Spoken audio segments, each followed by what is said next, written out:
بسم الله الرحمن الرحيم. السلام عليكم ورحمة الله وبركاته. النهاردة هنتكلم معاكم في موضوع مهم جدا. الموضوع ده بيحكي عن واقع عايشينه وعن حياة عايشينها. الطلبة اللي في المدارس، الطلبة الصغيرة اللي في المدارس، يا ريت يكون فيه رحمة احنا بيننا ما بين بعضينا. في طلبة طبعا في المدارس صغيرة بتبقى موجودة في الفسحة، بيبقى طالب ربنا مديه مقتدر، ابوه يعني ربنا موسع عليه وكده، وعنده من خير ربنا كتير، ربنا يوسع علينا وعلى الجميع. وفي طالب تاني حالته صعبة شوية، وديكم شايفين الوضع الحالي اللي احنا فيه. ربنا يعدي الأزمة على خير، وربنا يسترها معانا ومع العباد يا رب. عاوزين بس الطالب اللي بياخد معاه اللانش بوكس اللي هو بتاع الأكل، سندوتشات. طبعا الأم بتعمل سندوتشات لابنها في البيت، سندوتش 2 3 على حسب أكلته، أو على حسب طعام الطالب دواتي اللي بتكفيه في فترة المدرسة اللي هي كانت صباحا أو مساء. كنا طالبين من حضراتكم، يا ريت. أنا كنت شفت منشور على الفيس بيتكلم وبيقول الراحمين يرحمهم الله، ربنا يرحمنا ويرحمكم جميعا، وربنا يسترها معانا ومعاكم يا رب.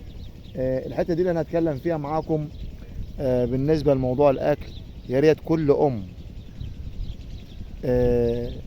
ربنا موسع عليها، وسع على غيرك. الام وانت بتحط سندوتشين لابنك، مش هيعمل معاك حاجه السندوتش الثالث او الرابع. وقولي لابنك الطالب اللي جنبك اللي ما معاهش اكل، بس بكل محبه وكل ود وكل اريحيه، عشان خاطر برضو في نفس الوقت نجبر بخاطر الطالب الصغير ده، وفي نفس الوقت نبقى عملنا حاجه انسانيه بيننا ما بين، وما نحسسوش ان هو ما معاش. يعني السندوتش ده اللي انت بتعمليه لابنك مش هيتعبك السندوتش الثالث الزياده او الرابع الزياده للطالب الصغير. انا شفت المنشور بصراحه على النت، عجبني جدا، منشور حلو قوي. وكلمه الكلمه اللي كانت في المنشور بتتكلم ان الراحمين يرحمهم الله، ربنا يرحمنا ويرحمكم جميعا يا رب. فكرة ممتازة، فكرة حلوة، يا ريت كلنا ننفذها ونطبقها على أرض الواقع ونعملها.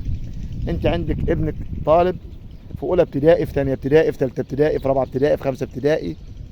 هو الموضوع ده داير بين الطلبة اللي هم في ابتدائي كتير. يعني عارفة إن ابنك معاه طالب في الفصل مش مقتدر، مش قادر يجيب السندوتش، ما معاش الجنيه ان هو يجيب السندوتش او ال2 جنيه. وانتوا عارفين الغلا اللي احنا فيه والوضع الحالي اللي احنا فيه. ربنا ييسرها معانا وييسرها معاكم ومع الجميع يا رب. يا ريت يا ريت يكون في حب وتآلف بين الطلبة، ونزرع فيهم، يا ريت نزرع في عيالنا الصغيرة دي حتة الألفة والحب وجبر الخاطر. خلي بالكم ده من جبر الخواطر، وجبر الخواطر على الله. يعني الطالب الصغير ده لو جابر بخاطر طالب زميله مش هينساها له بقى حياته.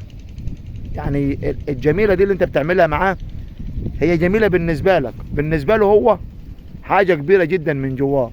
هتبقى جبرت بخاطر الطالب الصغير دواتي، هتبقى رفعت من نفسيته وروحه المعنوية، هتبقى حسسته بالأمان. خلي بالكم احساس الأمان ده حاجة كبيرة جدا. حسسته بالأمان وحسسته بالراحة النفسية، عشان ما ينظرش ليك نظرة وينظر لواحد تاني نظرة تاني. يا ريت الأمهات تعمل بالحتة دي، لأن الموضوع حلو جدا والله العظيم. 3 أقسم بالله العلي العظيم، السندوتش اللي حضرتك هتعمليه في البيت، أو السندوتش اللي هيعمله الأب للطالب المحتاج دواتي، بس تخلي ابنك ما يحسسوش بالكلام ده، وما يجيش بكرة وبعده يعايروا بيها. لا، انت عرفه ان ده جبر خاطر، وعارف ان الحاجه دي حلوه عند ربنا سبحانه وتعالى، وربنا هيكرمك بيها بكره وبعده، وربنا هيجزيك خير، وربنا يجعل في ميزان حسناتكم. الراحمون يرحمهم الله. الموضوع على فكره سهل جدا وبسيط. ال2 جنيه او الجنيه اللي انت هتعمله زياده مع السندوتش بتاع ابنك مش هيكسرك ولا يعمل لك حاجه، ده جبر خاطر، وربنا ربنا سبحانه وتعالى هيوسع عليك ويجعله في ميزان حسناتك، وربنا يكرمنا ويكرمكم. نفذوا الفكره، واللي عنده اي اقتراح يقوله في التعليقات. يا ريت الموضوع ده مهم، يا ريت يكون متسع، ونحاول بقدر الامكان نوصل المعلومه لغيرنا. اللانش بوكس زود فيه سندوتشات لطالب محتاج. شكرا، والسلام عليكم ورحمه الله وبركاته.